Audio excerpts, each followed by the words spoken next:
When aspects of a complex case exceed your personal expertise, you bring in a co-counsel to add the specific insight your firm needs for next-level results. Marketing in the legal industry requires complex strategy and insight far beyond anything you learned in law school. Want more for your law firm? Time to bring in a marketing co-counsel. Welcome to CounselCast. I'm your host, Karin Conroy, your marketing co-counsel.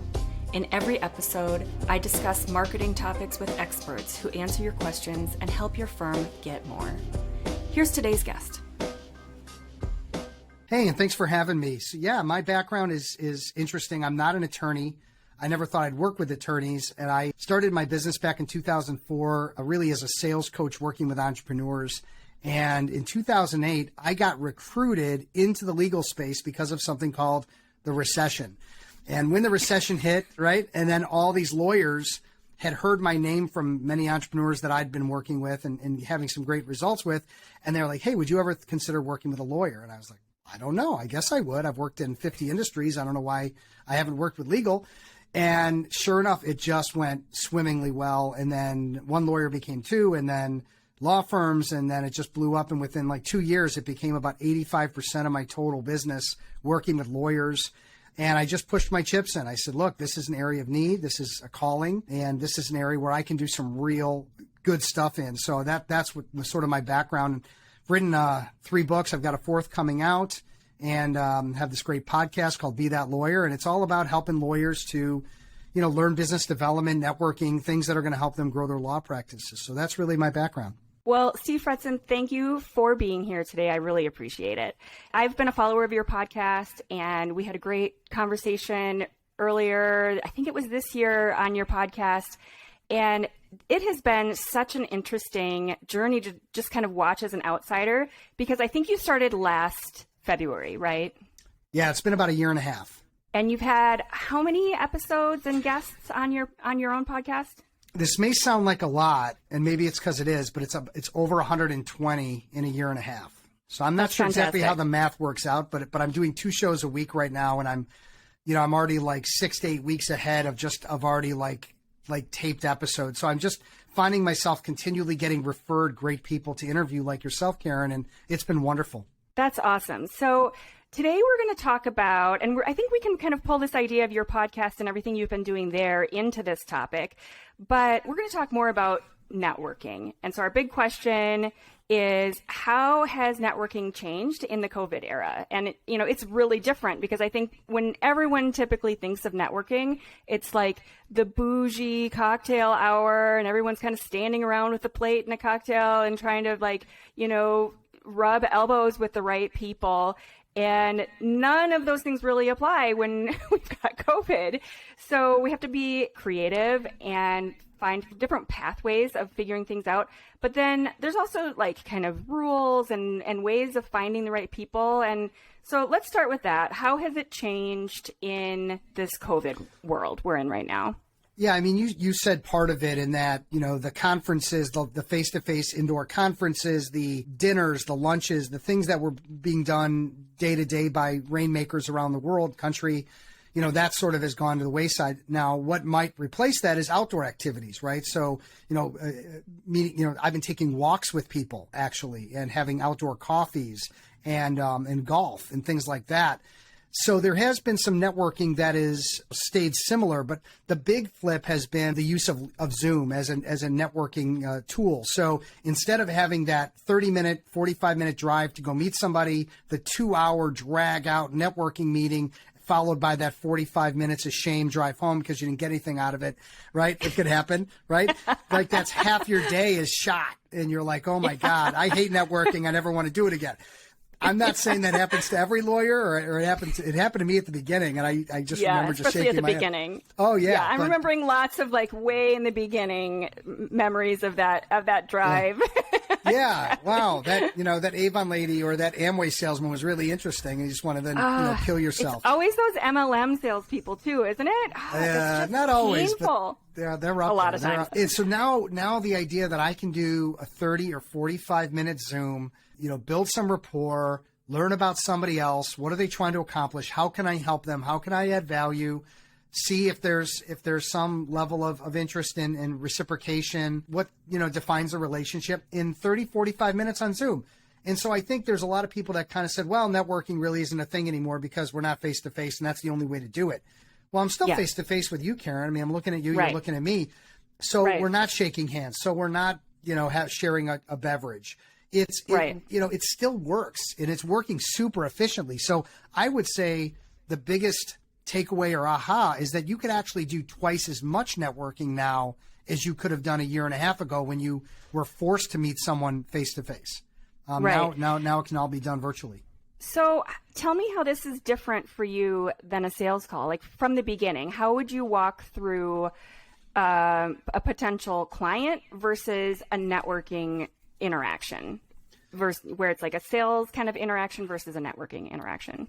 Yeah, so there's some similar elements to those two activities, and I've developed, very simple and easy to follow processes for both of those activities, because what I teach my clients as a lawyer coach and working with them day in and day out is that, winging it is not really a great strategy. So you and I could meet in a sales call and I could just, solve all your problems, or I could just sit there and listen to you forever and just, and just walk out the door. I could network with you and have you spend the whole time selling to me in that 45 minutes. So without a process, you're basically, just like, it's like if I wanted to cook a great recipe and I just take a bunch of random ingredients, throw them on a table and just start throwing them in a pot haphazardly. Well, that's what most people are experiencing. So when I teach systems and, teaching lawyers to sell legal services, it's about following a system. So I don't know how in depth you want me to get, but I can give you kind of some basic steps of either, and maybe that's helpful. Absolutely. I'd love to hear those. It relates back. I feel like I mention this often, but I feel like that preschool book Stone Soup is just so misleading, because Stone Soup is not a strategy. This idea where let's all get together and let's throw in all these ingredients, and they usually read it around Thanksgiving, and it's like we're going to have this cornucopia of this beautiful soup. And every time we read it when my kids were preschoolers, I was like, it sounds kind of gross. Like it doesn't sound like it's going to taste very good. And there's people who throw that together as their strategy. Like, let's just kind of be creative and like go with the flow. And it's like, no, that doesn't really work. It's just not going to end up getting you anything. There's no plan. There's no strategy involved. So yeah, I would love to hear your steps and how you kind of approach that.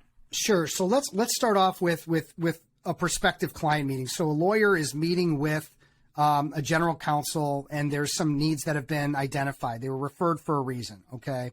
And when that lawyer walks in that room or does it on Zoom, they need to be prepared. They need to do their research. They need to be prepared to ask questions and to start to build a relationship, build a rapport. Now, if you see behind me, I've got this autographed Michael Jordan jersey I've had since 1995, and I love it. It's my treasured possession. However, how many people get on a Zoom with me and mention that, and you must be a big fan of the Bulls? Well, I couldn't tell you one name of one player on the Bulls, being from Chicago. I don't really watch sports, okay? And however, if somebody starts a conversation and says, hey, Steve, I want to let you know I happen to read your most recent Chicago Daily Law Bulletin article on don't do what you love, do what you love to do for other people. And it really resonated with me. I'm a lock. At that point, I love you. I want to talk to you. I'll bend over backwards to help you, because you took the time to research. You took the time to read something. You're bringing it up to me. You're getting me talking about it. Much better than an observation. So I think we need to be prepared for these types of meetings. Once we get into the meeting, we want to set the table. We want to establish some form of a game plan, because the prospective client is interested in pricing and rates and solving problems. They want you to solve their problems for free. It's called free consulting. Lawyers love to do it. Okay. We don't want to do that. What we want to consider as our mantra is prescription before diagnosis is malpractice. And that resonates with people, because do you want to solve problems before you even heard the problems, before you even heard how deep the rabbit hole goes? So the agenda establishes the ground rules of how we're going to work through this meeting together. And what I'm looking for, if I'm the lawyer, is I'm looking for that GC to share everything I can get. I want every drop of information, every drop of pain, every drop of fear, every challenge they're having with their current law firm. I want that all on the table, okay? And I don't want to solve a thing. not a thing. All right. I just want to ask questions. I want to listen and I want to understand. And that's at the heart of what my sales-free selling model is all about. Listening, understanding, empathy. And that's what prospects really want. Even though they might think they want the pricing and they want the free consulting, they really want to talk and they want to feel understood. Once we have that, we can continue putting them through some qualifier steps. Are they committed to solving the problem? Are they, in fact, the real decision maker? And do they have the money to pay? And are they willing to invest? Now, are they willing to change law firms? I mean, changing a law firm, changing a CPA, these are not easy decisions. These are not decisions made strictly as a transaction. These are emotional decisions. And if you don't have information and emotion on the table, it's much harder to move someone to a decision that's really a good fit for both parties. So that's really a very small snapshot of what I'm really teaching attorneys. When I bring someone into my internal programs, and I don't work with law firms, I only work with lawyers. And when I bring them into my internal programs, we spend months and months and months working on this, practicing this, role-playing this, making sure they've internalized it so they never have to have a crappy meeting again. The meetings end up in one of two ways. They end up realizing there's a good fit, moving someone forward, or disqualifying someone because they're not a good fit, moving them to a no, staying friends if you want, and not having to continue to drag things out when something isn't a good fit. Right. So that's and really when it's not a good fit in the process, and for myself, I have a similar process where the sale isn't smooth. And all of a sudden it's like, you shouldn't have to follow up 14 times because first of all, for me, and I expect for you, that's off brand. I'm high quality, the people who want to work with me and who are a good fit, I have a lot of these processes in place and they don't even have to go through a lot of the follow-up, because if that initial meeting is done right, they're pretty much decided at the end of it. And so you send one follow-up email and it's just a matter of the logistics of getting that contract done. Whereas the people who are not a good fit, it's, really kind of pulling teeth and getting them through the process. And that alone should be a red flag. Yeah, and I think you have to go into these meetings, whether you're busy or you're desperate for business, you have to go in with an air of confidence that it is about the fit. And as long as you understand that and can exude that confidence, it's like you're the restaurant with the line out the door. Even if you don't, running a meeting this way puts you in control. It allows you to get information that's going to be critical to the understanding of that fit and whether or not you want to continue to spend more time with it or bail. And that's what it comes down to is time, right? Lawyers have a minimal amount of time. So they don't want to spin their wheels chasing after ghosts. They don't want to, drag things out with 20 follow-ups. Let's get to the heart of what's real. And that's really the what I'm trying to accomplish in a prospective client meeting or a lawyer would try to accomplish. I have to practice what I preach. I can't teach lawyers my process of sales-free selling if I'm not using it when I meet a new lawyer and walking them through a buying decision to hire me or to work with me. Yeah. So that's really, really critical. So my next question is going to be about a sense of urgency. So have you heard of this idea of a painkiller versus a vitamin? I mean, I have, but you feel free to elaborate. So basically, everybody knows they should take a vitamin, and the jars of vitamins are sitting in everyone's shelf, and I should, but there's nothing really urging me and pushing me to that vitamin. Whereas a painkiller, I have a problem, and I am going to drive to Walgreens at 10 p.m. to solve this problem and kill this pain, and so. There's a sense of urgency built in. There is, something that I am trying to urgently solve. So the idea is obviously you want to be a painkiller, not the vitamin, where, you're providing some good, valuable information, but you're the vitamin sitting on the shelf. And there's no sense of push where people aren't, coming back to that shove idea from earlier, there's no sense of kind of shoving someone towards that decision or moving the needle forward, I guess is a more gentle way of putting that. So how do you get to that, once you've had the meeting, let's assume all of the information is going well, it's flowing and everything, how do you then become that painkiller where they then want to make that decision more urgently than like, let's just sit on it for the next 6 months and think about it? Yeah, one of the question tactics that I work on with clients is taking essential, like apparent reasons, like what's the reason that someone would hire me? So let's say a lawyer doesn't have a business plan, or a lawyer is struggling with networking, to go back to our original topic. Like they're networking a ton, but they're not really getting anything out of it. Like most people would hear that and be like, oh, this person needs me and I need to solve that problem. Okay.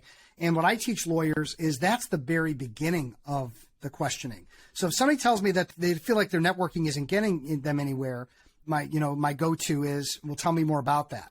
And then they do, and they tell me more about it, and they're attending this event and that event, and they're meeting with this person. And so how much time is that for you? And how does it, is it hurting your ego when you're spending all that billable hour time and you're not getting any real takeaways or traction with it? And if nothing changes, what does the future look like for you if you continue to do 100, 200 hours a year networking? And so we're getting to things like cost and impact and how it makes someone feel and how damaging it can be when you work at something so hard and you don't get a result. And the end result is that someone at some point will give me what's called a compelling reason. And the compelling reason is the personal and emotional trigger that says no more. Like I've just, this is the point where I can draw a line in the sand and say, I cannot continue to do this any longer and I need help. And we all get there with different things. It could be your car keeps conking out. It could be that every time you show up, like I show up to see my dentist and I'm constantly waiting. They get me there at 10 a.m. and I'm there to 10:30 when I walk in, and then they want to chit chat with me. And I'm like, I got things to do. Like how much pain do I need to be? Not tooth pain, but like pain of my time being wasted do I have to go through before I decide to change dentists? So The idea is that there are general counsels, there are CEOs, there are all these people that are open to changing. They just need to get someone to talk them through or walk them through that they do have pain, because most people say, oh yeah, my current counsel is okay, or I'm happy, and they're not. Right. They're just giving you that lip service. No, they wouldn't be talking to you if they were happy. There's a reason they picked up the phone. Yeah. And that's a lot of times where I start too, is, okay, well, why did you reach out? You could have done this 6 months ago, or it could be 6 months from now, but there's some reason. What's that prompt that led you to today? Yeah. And the idea that people aren't spending enough time asking questions, listening, asking deeper questions. I mean, look at the best interviewers, Howard Stern, Oprah, et cetera. I mean, these are people that don't just ask question after question. They ask a question, then they go deeper until, someone eventually is crying on their table. Right. So, right. Or Dr. Phil, I'm not sure, but that's, I'm not saying that an IP general counsel at a major corporation is going to cry in that lawyer's arms, but can you get them talking emotionally about the fact that their calls aren't being returned on time and how it's impacting their day? The fact that there's piles of work sitting around that isn't getting taken care of because the associates on the deal keep getting turned over or whatever. Okay. Right. They might be open to a solution, but not until you find that pain. And that's really at the heart of what good questioning should do. So you find the pain, and then how do you kind of pull that trigger of trying to get to that decision point? Yeah, so I would repeat back what they shared with me, and I'm a copious note taker. So like when someone's telling me their problems, I don't just take it in and then just say, yeah, it sounds like you're unhappy, and just kind of summarize it, right? When people say things, they own what they say. And if I have somebody tell me I feel like their head's in an oven and they're drowning in quicksand or they're on the razor's edge, and I can repeat that back and just bring them back into that emotional state or keep them in that emotional state. And then I'll say, so based on what you're telling me and what I repeated back to you, is this in your opinion then kind of a could or should or really a must fix situation? And they have to say must fix, because if they don't say that, then there's some lie, there's some BS going on that they're not sharing with me. Maybe they're not the decision maker. Maybe they don't have the money or the authority to move. Something's cooking, right? And now I can at least maybe find that out and address it. But in most scenarios, when people tell you those kinds of things and you ask that question that I just gave you, that's a buying signal that a must fix is it's not that they're saying they're going to hire me at that point. I'm not asking them that. I'm asking them, are you going to take action to resolve a problem or multiple problems that you have and that are causing you pain? Sorry to interrupt. So Have you had, when you ask that, is this a could, should, or a must fix?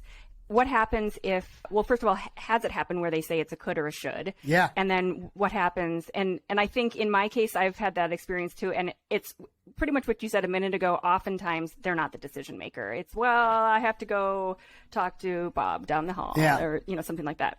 There's generally two reasons that someone would not answer must. Okay. Number one is that I didn't really do a good enough job in my questioning. I really didn't get them into a state where their urgency is way, way up and they're ready to make a change, or they're ready to verbally commit to doing something different tomorrow. I half-assed it, or I just skipped a bunch of steps, and therefore I should never have asked that question in the first place. So shame on me. Okay. The other situation is what we just spoke about, which is there's some lie, or there's some mistruth, or there's some stall. There's a reason why they're not able to use the word must. And what I would do then in that scenario is I would say, this is a little bit of a Columbo move, by the way. And if you're over 35, you might know that reference. If you're under 35, you have no idea who Columbo is. He's a detective from the 1970s TV show. And he would do something that would say, like, I'm confused. And I would say, here, you got to help me out, Karen. You've shared with me, and I repeated back to you exactly what you told me, all these things. And when I asked you if this is something that you really, should fix, could fix, or must fix, you tell me that, well, it's something I should fix. And I have to tell you, I'm a little confused. I just don't understand how the problems and drawing a line in the sand doesn't make sense at this point. And then I zip my lip and I wait. And sure enough, like lightning striking, it's going to be said, well, I'm not really in a position to, or that's it. The company can't because, or I was told I need to go get, or whatever it might be. There's something going on. And here's the beauty. The process that I teach is a fantastic lie detector, because when you spend the whole time asking questions and not talking, you can identify and understand what's real and what's not. And in these scenarios, you can then, okay, so now I understand there's another decision maker. I don't have to keep moving forward with this person. What I need to do is I need to learn more about the other person, the other decision maker, and I need to see if I've developed enough of an advocate in this other person that he or she would be willing to work me through how to get to the GC, how to get to the real decision maker, because that's where the actual business is. Yeah. Yeah. And I'm sure you have found this too, but I've often found that if you've gone through that process appropriately and really kind of got into that emotional, all the pain points and whatever, that all of a sudden this person on the phone starts to respond and say things like, you really understand this. You really get this. I'm having conversations with you that I haven't had with other people. Yes. And, I really get that. And so that if you do need them to be that advocate, all of a sudden you're a shoo-in, because the other conversations are way too salesy and they don't come across as though they really understand that problem. So even if you do have to go to that second level, you've already set the ground rules for kind of getting that advocate. Yeah, and I want to just take a second to flip this into the networking, because, there's so many similarities between business development and in a prospective client meeting and networking, because what are we really trying to do there? We're trying to do the same thing. We're trying to identify if it's a fit. We're trying to identify if there are any roadblocks or barriers to how we refer each other, work together. We're looking to get to a next step or move it to a no, because our time is limited. So I just want to share that, like, a lot of the things that we learn in what would be considered advanced business development education also apply really well to networking and how we advance the ball there too. Absolutely. And thanks for bringing back to that there, because I know I've had so many experiences in networking where I see, especially the other person is, we have an initial conversation and they think, I don't think this is the right person for me or whatever. And it just shuts down, and it's very limiting. And it's also pretty offensive when you kind of are trying to have a conversation with someone and they just kind of are like, you're not useful to me. And to think that within your network, that there isn't someone that would be useful to them, that you could at least make that introduction, or you could somehow within one circle out from yourself find some way of being useful, it's almost impossible to consider that wouldn't be the case. So to shut people down so instantly in a networking situation, because you initially think, I don't think, we have anything in common, or whatever you're thinking is not the way to approach it either. To think, outside of that, to think one or two levels deep on that person's network and how can we be useful to each other. And the biggest problem that people have with networking is that they are not considering their targets enough. And so you can meet with everybody and network with everyone in the world, but you're also billing hours. You're also trying to run a business, or you're also trying to, not get pulled into, a full week of networking meetings that don't go anywhere. So I always try to work out right from the start, who are the people that are your end users? Who actually hires you for your services, right? CEOs, GCs, what kinds of companies and all that. But then also, who are the best strategic partners? Who are the people that are running in? So you work with lawyers, I work with lawyers. You're doing something different than I. And are we able to bring each other up when it comes across our desk, or if we just wanted to proactively get each other in front of some of the managing partners that we know or whatever? And can we do that in a way that we're both adding value to those end users, right? As a strategic partnership. Me meeting with someone who does, life insurance, and they're meeting mainly with consumers. Like, the value might be only in a one-time meeting where I, out of that life insurance person, introduces me to someone in legal or a lawyer that he or she knows. But it's a one and done. Right. The ones that I want to have are the ones that we meet. We think this is like a love fest. Then we meet again, and we just continue to get deeper, where we can help each other and be a resource for each other moving forward. Absolutely. Okay, so tell me what you've been reading specifically related to networking, and what book can you recommend that ties this all together? Well, the best book for lawyers in networking is The Attorney's Networking Handbook, and I say that because I wrote it. But second to that, selfish. All right, we'll link to that for sure. We have a library on the podcast, so we'll link to that one for sure. Selfish, horrible plug there, but available on Amazon, right? But there's a number of books that I've read over the years on networking, and I think they're good, and I think there's takeaways and all. But I will say that there's an individual that I heard on a podcast recently, and I just bought his book. Now, I can't say that I've read it because I've read like 6 or 7 pages in, and then I fell asleep because I get very sleepy at night when I try reading. But I'm committed to read this book this weekend. It's a guy named Mike Kim. It's You Are the Brand. And I got so much actionable content out of listening to a 30-minute podcast that he was on that I just couldn't get to Amazon fast enough to buy that book. And I think what I liked about it was that it wasn't about the brand of McDonald's or Coca-Cola or what a lot of those branding books are, but I'm an individual business owner. All right. I am the brand. However, How am I telling my story? How am I connecting with people? How are lawyers connecting with me? And I think I do a pretty good job of that. However, maybe not well enough. And so I always want to sharpen that saw. And, it'll make me a better networker because I'll have a better infomercial, or it'll make me a better networker because, I'm just going to be connecting with people on a different level versus someone that might, share like, here's all the things I do, which just everybody's bored by that. Yeah, I think personal branding is kind of becoming such a big thing, and there's so many ways to do it wrong. So it's always helpful to kind of get first of all, make sure that you're keeping it within the professional box, but, finding ways to bring your personality in without going too crazy. I've talked to a lot of people lately about Clubhouse and TikTok and all these different social media platforms, but everybody's worried about being, a little too weird, where they do kind of require a little bit of weirdness at the same time. So it's like, where's the line? How do I figure this out? How do I apply this to, everything else I'm doing with my brand? And so that sounds like a great book. And we will link to that on our little library of books that we have on the website. Yep. So, shout out to Mike Kim. Awesome.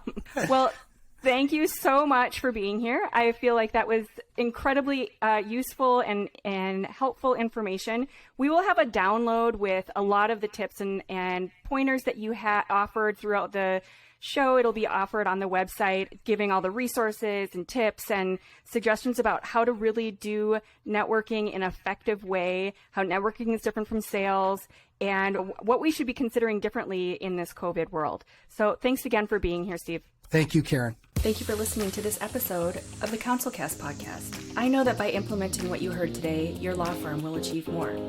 Be sure to visit the website at counsel-cast.com for the resources mentioned on the episode. If you enjoyed the episode, I would appreciate it if you could rate and review the podcast on Apple and subscribe to your favorite podcast platform. See you on the next one.